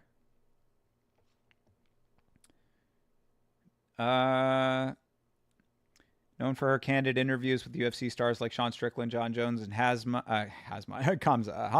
Jesus Christ. Hamzat Chimaev. Danielle's unfiltered style has earned her plenty of respect in the MMA community. Strickland, yeah, known for unfiltered, blah, blah, blah. Nina reflected on her life-changing moment with Jon. Shortly after meeting Bones at UFC 306 in Las Vegas, Nina Marie shared her first encounter with the UFC heavyweight champion. According to the YouTuber, it was an unforgettable experience, and she is forever indebted to Bones because of it. I freaking love Jon Jones, she says. And before y'all make it weird and leave a bunch of how'd she get the Jon Jones interview comments, I'll tell you. Before I started covering MMA, I was a comedy content creator. I mean, to an extent. I saw some of the stuff she did before she started covering MMA. It was very basic content. Like, I mean, okay, like, sure, it was comedy based and, nothing wrong with that. But I guarantee you she did not have to be out on the grind the same way a normal content creator does, doing it for years with no return, that kind of stuff. Anyway, Jon and I used to follow each other, but never spoke. So yeah. Why do you think Jon followed you? You think it was because of your fucking comedy content? You don't think it might have been because of your fucking Playmate of the Year Playboy Centerfold spread, as you called it? Your very tasteful, beautiful spread? I saw Jon backstage at UFC 285, and I asked the UFC social team if I could do a quick piece with Jon. Yeah, exactly. And then you, like, by the time that you actually, like, were at that level, you just had to ask the social team. They were a little hesitant, but for some reason the UFC took a chance on me and said yes, and we waited for him backstage to finish the press conference. When Jon saw me, he was like, "Hey, I know you." Yeah, I know you. I've seen your pictures. And I said yes to sitting, and he said yes to sitting down with me for 10 minutes while on his way out, and that is how I got the Jon Jones interview. Okay, yeah, so the UFC set it up. I don't understand why this is,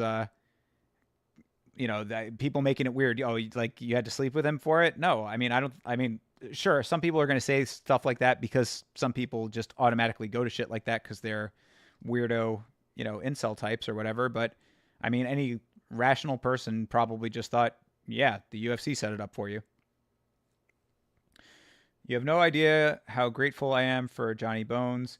He changed my life by giving me 10 minutes of his time. I am forever grateful. Thanks, Johnny. Well, okay, so I mean, she's grateful for Jon okay, that's a little bit different. I think that the framing of this was a little bit off initially. I mean, she's grateful that she had the opportunity to interview him. And that was what changed her life. So she's grateful for him by proxy, basically. So a little bit overblown, but still, I mean, the fact that it had to be him, it couldn't have been fucking, any other I don't know, Connor. Couldn't have been Sean O'Malley. There's a lot of different people that could have been to make that what it is. So anyway, all right. Nina has yet to respond. By the time this article is published, she said she's not going to respond again, so she probably won't. Prior to this, Nina has been all over the internet, mostly for her funny content. Yeah, blah, blah, blah. Okay, anyway. All right, so that's the end of that one. Yeah, I would say that Nina came out pretty bad in the big picture compared to Guru on that one. So let's move on to... oh yeah, all right. I have these listed out in order here. So Ariel Helwani shared his honest take on Nina Marie Danielle's social media spat with the MMA Guru. I thought this was a little addendum we could add to it. Let's see here. Ariel Helwani recently weighed in on the ongoing feud between Nina Marie Danielle and the YouTuber, the MMA Guru, that has transpired on social media. When was this published? Oh, this published today. Shit. Okay. So this month. So yeah. All right. So this is still going on. During his show, Helwani admitted that he is not entirely clear on the specifics of the rift between Danielle and Guru. However, he acknowledged that both creators contribute fresh and innovative content to the MMA community, which has garnered them distinct fan bases. I agree with Ariel on this one. Ariel, who I don't always agree with on a lot.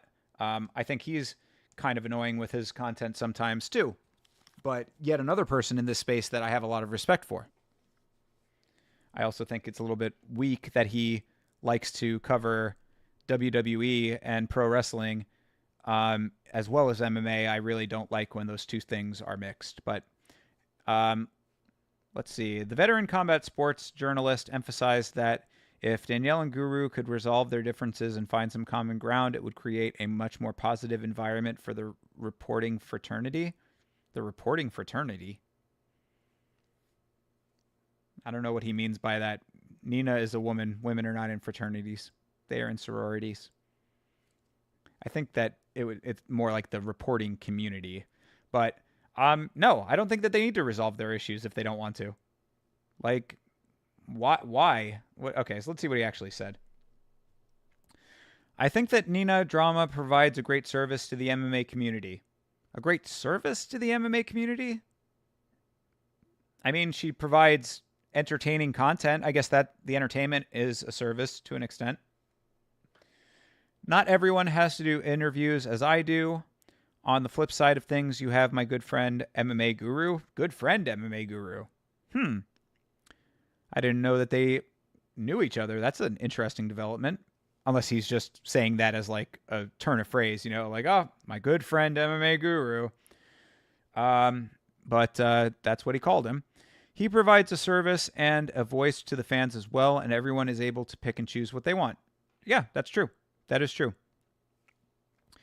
I would say to everyone, peace and love, peace and love, peace and love. Get together. It's a lot more fun if you're on, good terms. If people need to catch strays, they need to catch strays. That's just the way it is. Okay. I mean, I don't think that there needs to be peace and love in the community if people have legitimate gripes. If you have legitimate things that you're upset about, that's where your head's at. So, oh well.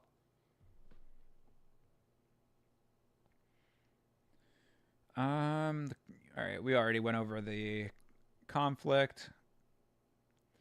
In response, Guru released a video on his YouTube channel branding Danielle as two-faced. He argued that she overlooks she overlooks body shaming by her close friend Sean Strickland. Yeah, her relationship with Sean Strickland does kind of also add a little bit of an element to this, doesn't it? And now, talking about the schmo when he was taking aim at Ariel. More drama in the creator space. Ariel Helwani and fellow journalist Dave, how do you say his last name?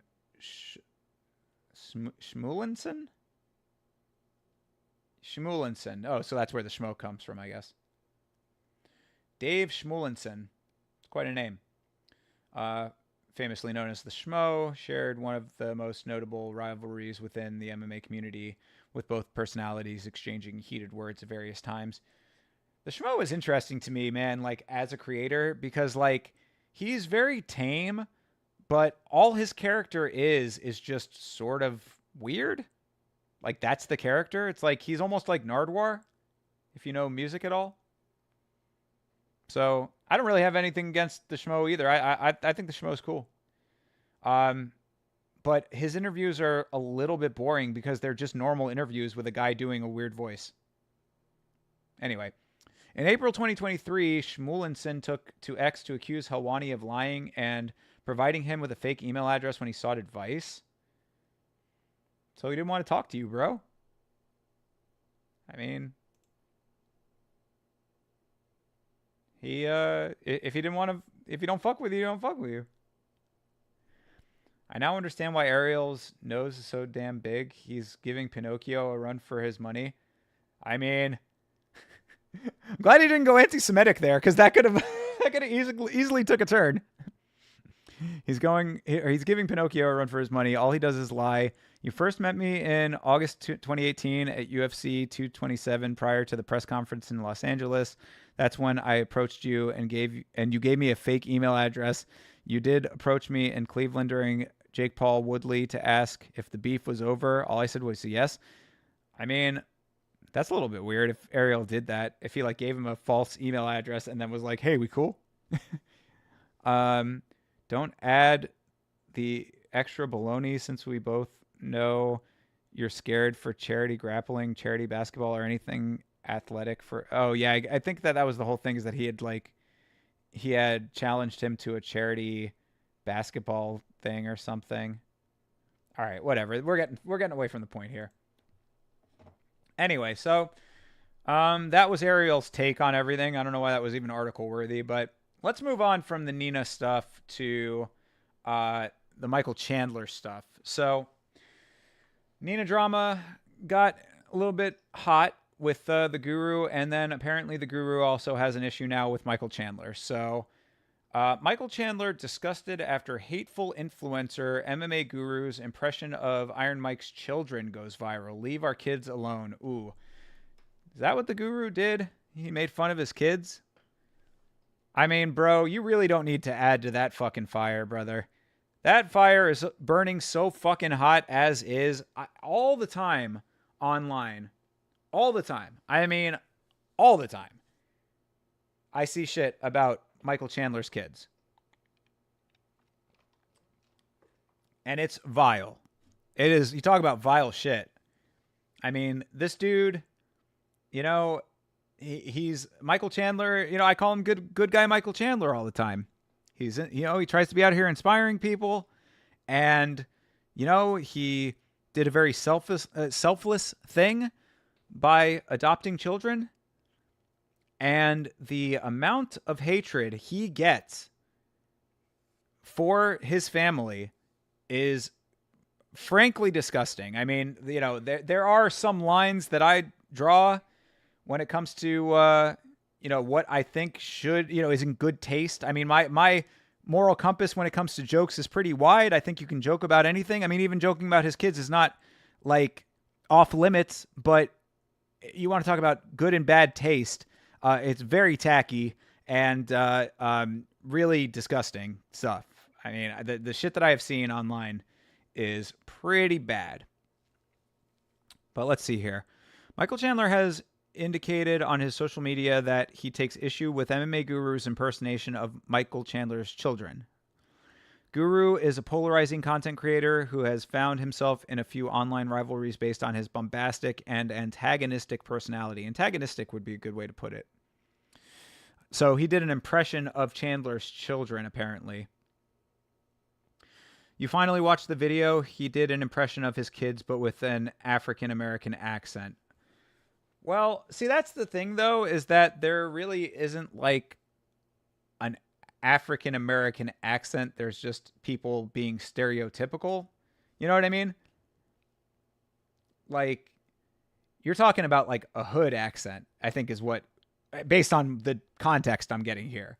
Like, he probably made him sound like real hood. I mean, I would suspect that Michael Chandler's children are going to be very well-spoken individuals.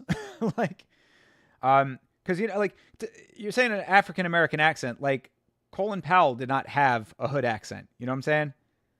Like, Byron Allen does not have a hood accent. Like, you know, fucking, there are plenty of people, you know, of African-American descent who do not speak with, like, a hood dialect. So, it depends on what he actually said. I'm not, you know, I'm speculating right now. Let's keep going here. I don't know if they actually linked to the video. Well, they do link to the video. We'll get there. Nina Marie Danielle is someone that Guru has recently. Yeah, we know about all this stuff with Nina. Everyone is fair. It would seem like everyone is fair game for Guru, though, as he has shown he is not above including children in his gimmick. Yeah, that is a little bit below the line, I would say, a little bit below the belt, beyond the pale, I would say. The kids are not part of the sport, man. It's like the mafia, right? Leave wives and children out of it. I mean, I think that if you have something to say about the fighter, that's different. That part of it is its own thing. They're the person in the spotlight. You don't need to go after the wives and the children. That's pretty vile. Especially the children. Even the wife. At least the wife is a grown adult. These kids are like, how old are Michael Chandler's kids? Like 7 and 10, or fucking 10 and 13. I mean, they're not grown. They're not even in their late teenage years. They're not even like young adults yet. They're adolescents at best. So kind of, antagonistic is certainly a good way to put it. An account on X known as Random Person GE has posted a clip from a recent MMA Guru video that saw the online personality making impressions of the former multi-time Bellator lightweight champion and his kids, Hap Whitaker and Ace. Hap Whitaker and Ace are the names of his kids? Okay, Mike.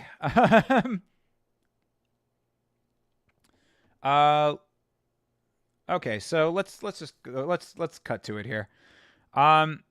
Chandler says, just shedding some light on this individual, we unfortunately have to call one of our fellow members of the human race. Do your hateful thing, man, but leave our kids alone. 300-pound YouTuber from the UK, MMA Guru, does an innocent impression of Michael Chandler and his kids. All right, let's see what this is all about. Sometimes Chandler's kids and Chandler, sometimes kids, it's you just got to pull yourself up by the bootstraps, and it's really the learning that we do as we fail. Hey man, shut your mouth, man. We ain't trying to listen to that shit right now, you damn pussy bitch, man. That's Chandler's kids and Chandler at home. Come on, kids. I mean, sometimes it's the journey that makes us who we are, right? Shut your bitch ass up, man. We ain't trying to listen to you right now, man. You damn crack. Give it 10 years. That'll be accurate. Chandler's kids and Chandler. All right. I mean, yeah. I mean, not really very funny to me, and also again, not like I don't really. Yeah, because I mean, breaking down the joke. So yeah, like that's often something that, coming from a comedy background as well, I try to do with jokes that don't resonate with me, is like breaking down the joke a little bit. Breaking down the joke. The joke there is that his kids are black. That's the joke. That Guru is making, that Michael Chandler is saying motivational stuff to them, and his kids are hood, and that they wouldn't want to hear that stuff from their dad, and that I mean that, right? Unless there's an angle from this that I'm missing, I don't see the. I think that was just kind of tasteless and really like just not funny. Like, again, when it comes to jokes, if you're going to be extreme, if you're going to be inflammatory, if you're going to be antagonistic, you got to really make them shits funny and have some kind of kernel of value to them, because really all that is just being mean. Like, that's just being mean for the sake of being mean, and pointing out that Chandler's children are not the same race as him, basically. Like, I don't even know what would give you the impression that he would have hood kids, aside from their race. So, yeah, kind of racist, I would say. I mean, Guru doesn't seem like he's above being racist, but again, if you're going to be racist and not just get labeled as a racist for the sake of racism, then you need to have a really banger joke behind it. I don't really know what to say to that. So yeah, I would say that Michael Chandler is pretty right to be angry at the Guru. And I think that he gave a really measured response. In fact, let's see if Guru would do that kind of shit with like Bobby Green. You know what I mean? Like, are you going to say something about Bobby Green's kids if he has them? I don't know if he does or not, but if Bobby Green has kids, you be talking shit about them? Like, what other gangster motherfucker you going to talk shit about Nate Diaz's kids? I'm just looking at fighters in the behind him right here. Like, are you that comfortable that you'd be doing that with everybody, or are you just doing that with Michael Chandler because Michael Chandler is a good guy and you don't think that he's going to do anything about it? And obviously, with the measured response that he gave to it, he is trying to take the high road, which you knew that he would. That makes it easier for you to do it in the first place. You know? Anyway, see what else here. Chandler made his thoughts towards the content creator abundantly clear in the message above, but it seems like the Guru beef may just be beginning. The 38-year-old would not have to wait long to hear back from the abrasive online character, as MMA Guru would soon respond to Chandler on X. A photograph of Iron Michael Chandler aside reigning UFC heavyweight John Jones. There's John Jones again at Noche UFC 306 was posted to Guru's X account along with some scathing text. The corresponding message in question from Red. Great writing. Oh, Chandler, am I hard to consider a member of the human race because I made a joke? Should I have just beat a woman into a pulp in a hotel room in front of my children instead? Would that make you want a picture? The fuck is wrong with these people? I make jokes, get over it. Yeah, but the problem is that it's the nature of the joke. That's the issue. And I'm not one to be sitting here like telling people not to make jokes. The joke is not the problem. You're not wrong to make the joke. Chandler's not wrong to call you a fucking asshole. In fact, he didn't even call you a fucking asshole. Also, again, what I was saying earlier still stands here. Chandler is in a political situation when it comes to this stuff. As a fighter, as a contracted employee to the UFC, it is politically detrimental to Michael Chandler to not associate with John Jones, to make his opinions about John Jones known. John Jones is the golden boy of your promotion. You out there talking all of this smack about John Jones could have negative repercussions for your own career, especially when you're trying to get a fight with Conor McGregor. So I understand it. Sometimes we have to do things we don't want to do in life. And also, I don't think that this whataboutism from the Guru really makes much sense at all when it comes to how he's framing it. I made a racist, unfunny joke, and you took a picture with a person. Like, I you know what I'm saying? I mean, like, it would be different if Michael Chandler was the one doing the things that John Jones did, but he's not. So how do you have this as your opinion? Anyway, the Missouri native has not fired back with a response as of this writing, but it would seem like this is not the last we'll see of Chandler versus MMA Guru. I mean, I don't know if it is or is not. This is a guy reacting to it. Is this Rigo? Why would you fucking put Rigo on there? Talk about inflammatory. Yeah, I don't think we're going to watch Rigo's video. Rigo has his own set of things that I don't really know if I'm comfortable having on my channel. I've seen some stuff with him. All right, so the last thing that I have here, I have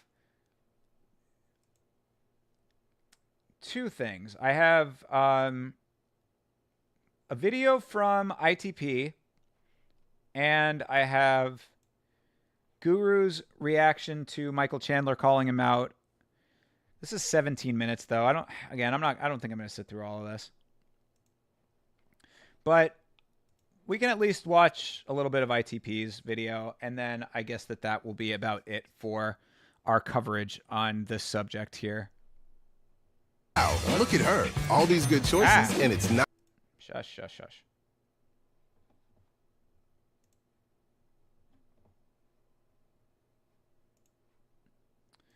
Okay, so let's see what ITP has to say about this Nina drama situation.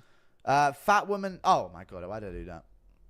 So basically, there was this woman. Yeah, it was zoomed in on like her upper half, and like we get it. You know, first of all, I thought, damn, John Morgan's transitioned. You know what I mean?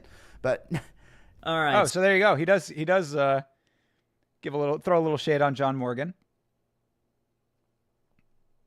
And yeah, still keeping with it, you know, not apologizing, not backing down from his statements. So I definitely did not have Nina drama calling out the MMA Guru on my 2024 bingo card, but hey, here we are. Guys, reality really is stranger than fiction, especially in this wild world of MMA. Let's just get right into it, shall we? So yesterday, the UFC 307 pre-fight press conference took place, and I thought it was some pretty standard affair sort of stuff. Really, the crux of this very strange, very bizarre beef has to do with this specific reporter who appears about halfway through the press conference, and honestly, I've been watching the UFC since 2008, but I have never seen this lady before in my life. Well, ITP, you haven't been paying attention then, because she's been around for quite some time. And after doing some research into her based on Nina's call out of the MMA Guru, I learned that her name is Amy Kaplan, and she's a roaming editor for fansidedmma.com, and yeah, truth be told, I have never heard of this publication before in my life either. You've never heard of Fansided? Bro, ITP. What the fuck, man? You've been watching the sport that long and you don't know Amy Kaplan or Fansided. All right, no shame. Just observations. Anyways, I watched the press conference while it was streaming, and if you want me to be real, I didn't think much at all of Amy's segment. Everybody this week has been talking about Kayla, when she's going to become champion.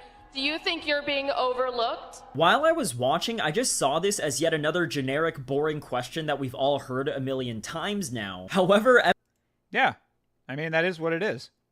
I don't think that anybody's going to Amy Kaplan for hard-hitting reporting necessarily. I mean, she's a reporter just doing basic reporting. I mean, like, it's not that the job of every reporter in this space to ask super hard-hitting questions. Like, softballs are sometimes fine. I mean, you know, it depends on what the situation is, right? I mean, if she's asking that question of I guess of Ketlin Vieira, I guess, in that context, I mean, you know, it's a fine question to ask. I mean, she doesn't have to be out here like getting to the bottom of some deep situation if there isn't one to be gotten to. You know, she doesn't have to be out here like doing like crazy intense research. It's content. Like, I'm not mad at that. MMA Guru seems to have interpreted this part of the press conference way differently than I did. Just check out what he said about Kaplan on his most recent video, where he gave his general takes and reaction to the event. But then it was like, and now we zoom out so you can see it in all it, like, the cameraman was like, I could hear him laughing behind the camera almost, trying to hold back a laugh, saying like, I think he said something like, nah, you guys got to see this shit, as she was in the middle of her question. Crazy, diabolical work from the cameraman. Pathetic, not cool. I would never make fun of it. That's lame to me. A cameraman should be ashamed of himself. All right, I mean, like the framing of it is pretty funny. The little tongue-in-cheek nod that he's doing with that is kind of humorous.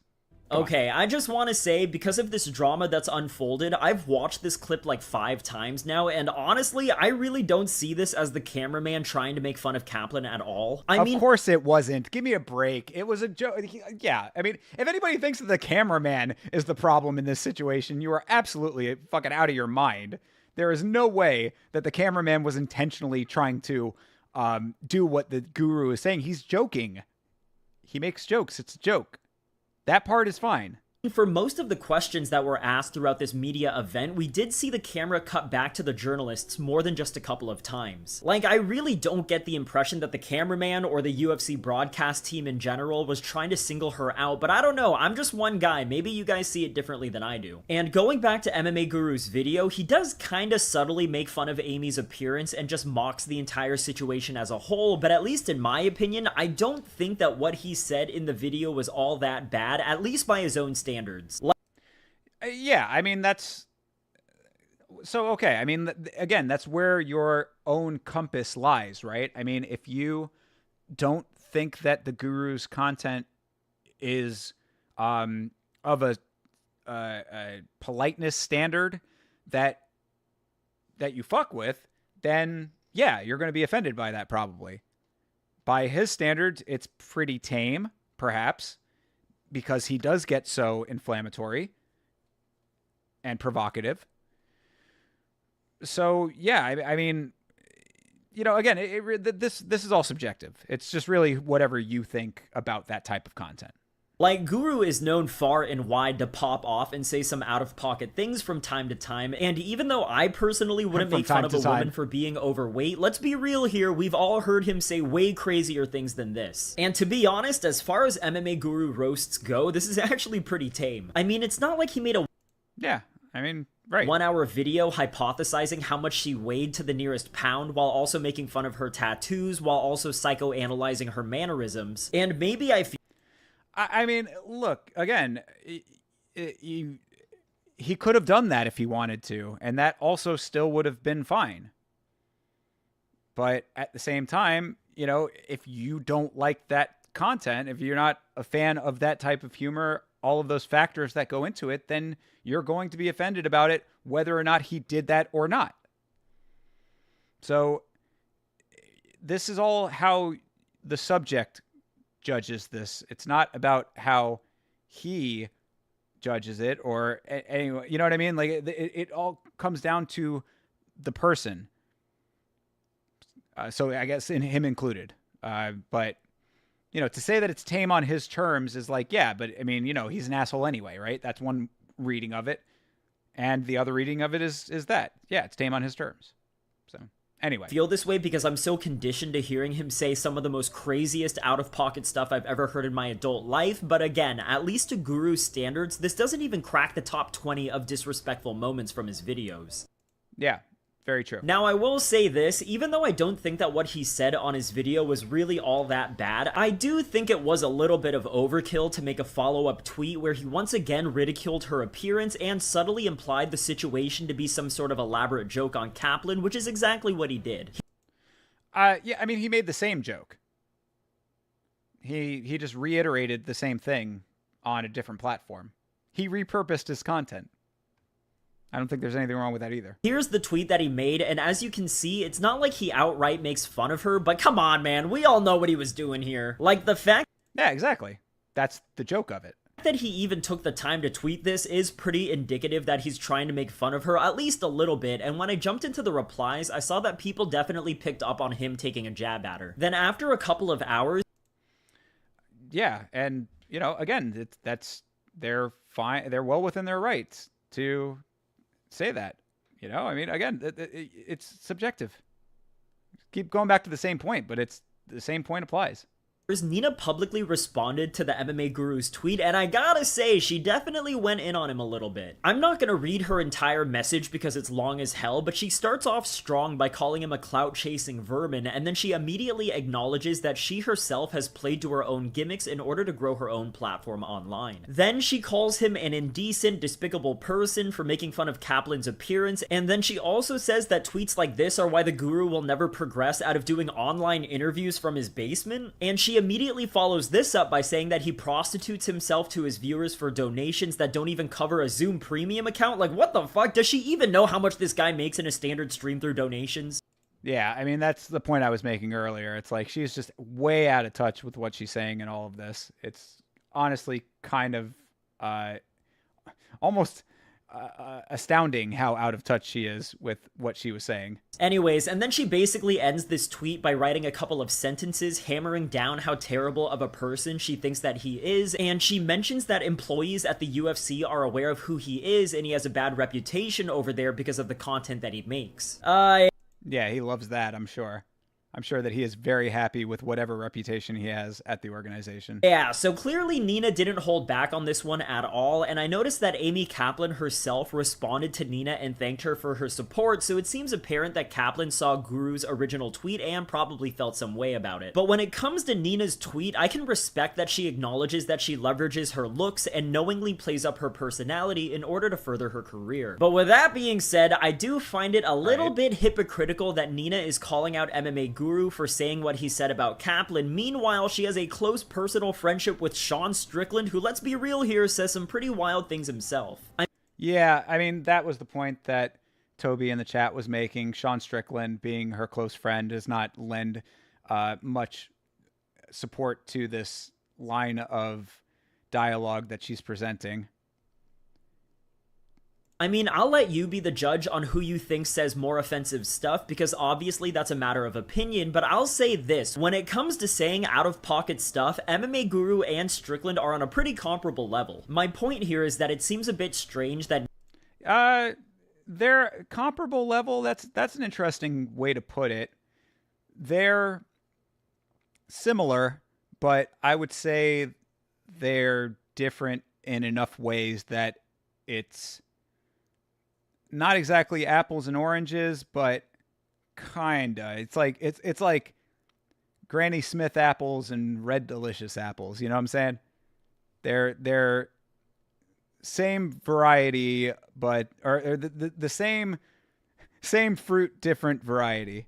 Nina is disgusted by what Guru said about Amy. Meanwhile, earlier this year, Sean tweeted this where he makes fun of fat people. So is the line that's drawn here simply that Amy is her friend? Also, I mean, that's kind of dead to rights right there now, isn't it? I'm not going to go as far to say that Nina is prostituting herself for views like what she said about Guru, but I will say that she's clearly leveraging her friendship with Sean for content. I mean, I'm sure they genuinely are friends, I don't doubt that, but much like how we all know what MMA Guru is doing by posting his tweet, we all know what Nina is doing by boosting her career through her relationship with Strickland. So that I take some issue with, because, I mean, I do think that they are genuinely friends. I don't know how actually close they are outside of the interviews and stuff like that. And, of course, to an extent, she was using him for amplification of her platform. The same way that she would use any fighter for amplification of her platform. But, I mean, she doesn't need that. She is an industry plant. She is an employee of the UFC. So it's not like she had to glom on to Strickland specifically. She knew that Strickland was a good views getter, you know, especially at the time when he was champion and really kicking up a lot of controversy and people were listening to him a lot, which I think has died down a little bit. But yeah, I don't think it's necessary that she is friends with Strickland strictly for the views. I think that they are just legitimately friends. And then also he says a lot of outlandish shit that she knows people will want to listen to. So yeah, there is a similarity there to the Guru. But I don't think that she has to use him for views specifically. Like, she would have done just fine with her content if he was just another one of the fighters that she interviews, because she interviews all the biggest fighters. And when you say the kind of things that Strickland says, again, different apples, same fruit. You know what I mean? When it comes to Guru and Strickland. It's the reason why he has so many people keeping eyes on him, or at least did at the time. And there's nothing wrong with that. It's just good old-fashioned networking at the end of the day. But to take such a moral issue with Guru's tweet about her friend and completely overlooking all of the controversial statements that Strickland has made seems blatantly hypocritical and maybe even disingenuous to me. Yeah. I mean, you know, it's a valid point. Also, on the topic of money, which I don't believe in pocket watching or anything, but seeing as Nina calls out how little she thinks MMA Guru makes from his channel and live streams, I gotta say, I think she might be pretty misinformed with how much money a channel of his size makes. Like, absolutely. I'm not gonna speculate on how much his video uploads are making him each month, but I'll say this, if Nina just spent 1 hour in one of his live streams, then she will learn that this guy is making much, much more in just 1 hour of talking to his chat than the price of Zoom Premium. Yeah, most definitely. That was one of the biggest, like, dumb things that she had said in the whole thing. What's up, Andy? How's it going, brother? Yeah, doing a little Friday stream since we didn't get a video out this week. I'm thinking about possibly taking this stream and chopping it down into a video. So get some content out soon. But yeah, thanks for checking in, brother. Appreciate you, man.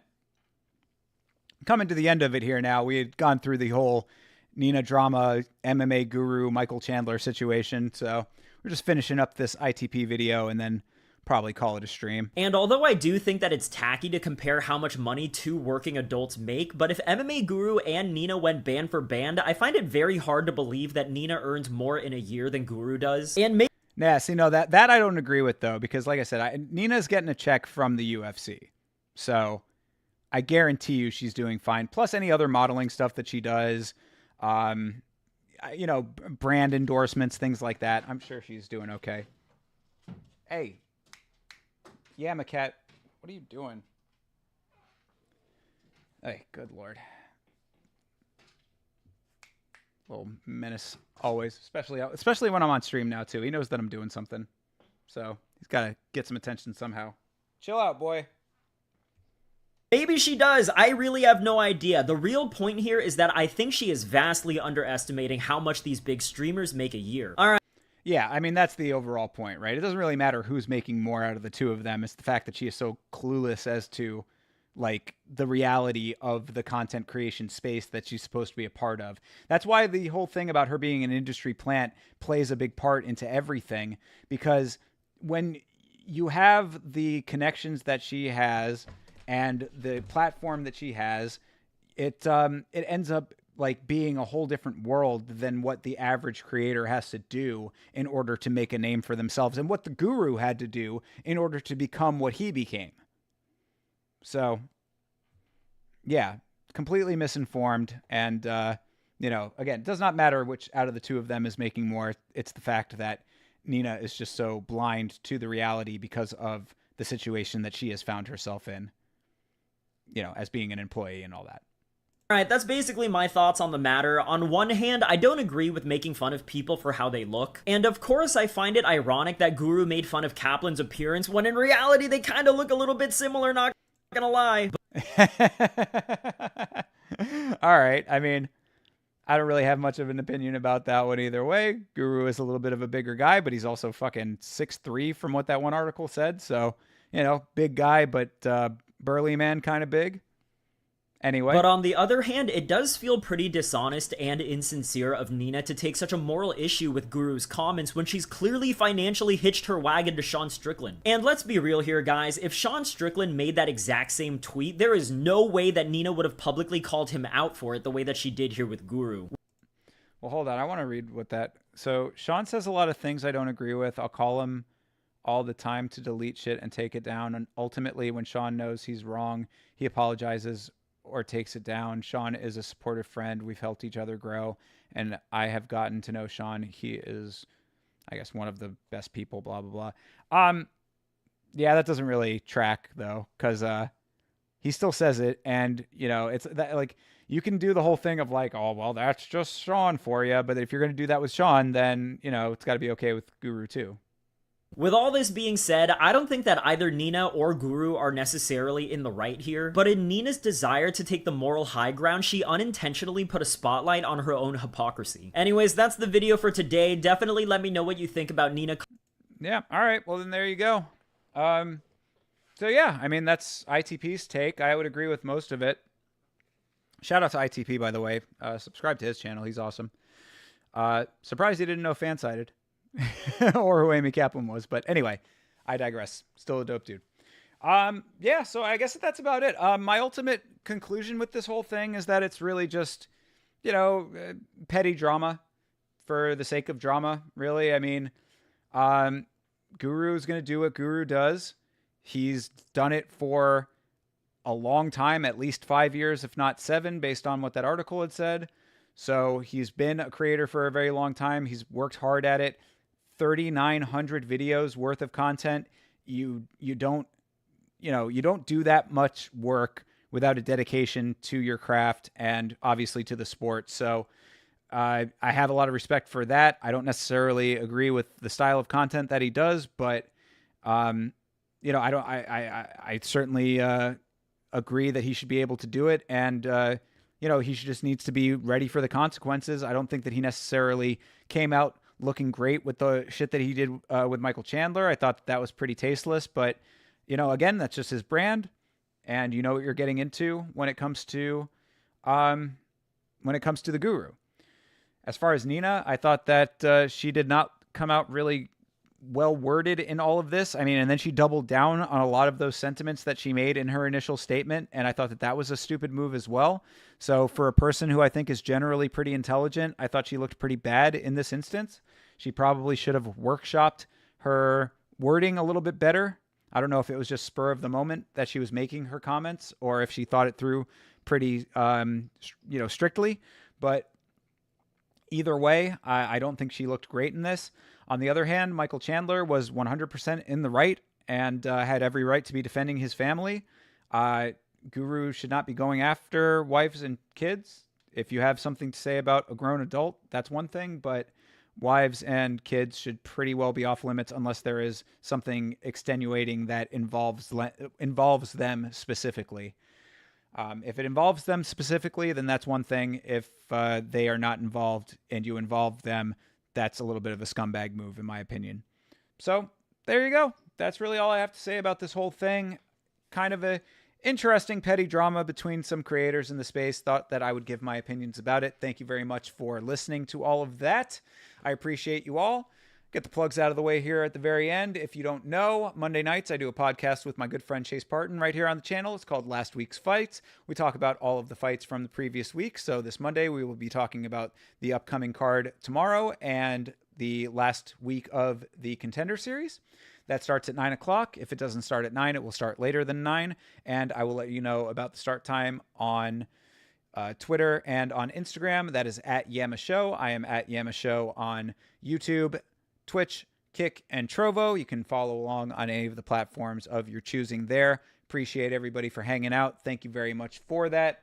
And I will see you in the next stream, everybody. Take good care and have a great night.